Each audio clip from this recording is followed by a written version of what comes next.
ইন্ডাস্ট্রির তারকা মানে ভক্তদের অন্যরকমের উন্মাদনা। বিজয় থালাপতির আগমন যেন ভক্তদের কাছে উৎসবের মতো।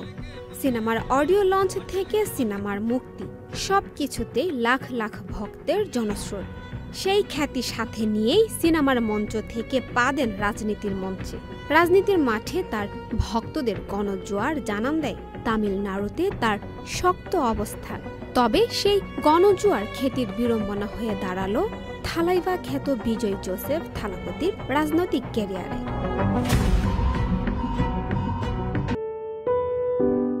তামিলনাড়ুর কারুরে তার নির্বাচনী সমাবেশে পদদলিত হয়ে 40 জন নিহত হন।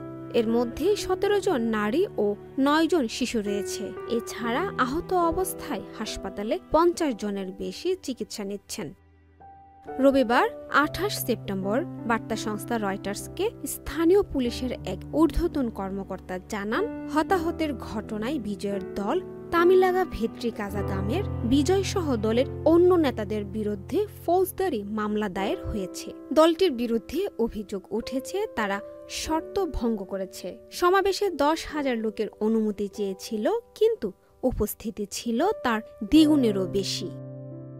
এছাড়া বিজয়ের বিরুদ্ধে দেরিতে সমাবেশে পৌঁছানোর অভিযোগ উঠেছে। কেউ কেউ বলছেন বিজয়কে দেখার জন্য বহু মানুষ সারা দিন অপেক্ষা করেন। এরপর সন্ধ্যায় তিনি মঞ্চে উঠলে লোকজন মঞ্চের ব্যারিকেডের দিকে এগিয়ে যান। তখন বিশৃঙ্খলা সৃষ্টি হয়, পদদলিত হয়ে মৃত্যুর ঘটনা ঘটে। বর্তমান পরিস্থিতিতে বিজয় গ্রেফতার হতে পারেন যে কোনো সময়। এদিকে জনসভায় হতাহতের জন্য দুঃখ প্রকাশ করেছেন থালাপতি বিজয়। এক্স হ্যান্ডেলে তিনি লিখেছেন, আমার হৃদয় ভেঙে গেছে। ভাষায় প্রকাশের অতি যন্ত্রণা ও শোকে কাতর আমি। কারুরে প্রাণ হারানো আমার প্রিয় ভাই বোনদের পরিবারের প্রতি গভীর সমবেদনা জানাচ্ছি। যারা হাসপাতালে চিকিৎসাধীন আছেন তাদের দ্রুত সুস্থতা কামনা করছি।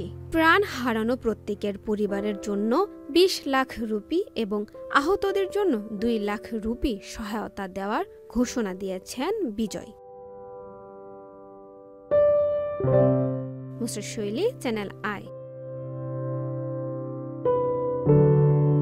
LME সার্টিফাইড বিশ্বসেরা কপারে তৈরি ওয়ালটন কেবলস, যা আপনার স্থাপনাকে রাখবে সব সময় নিরাপদ।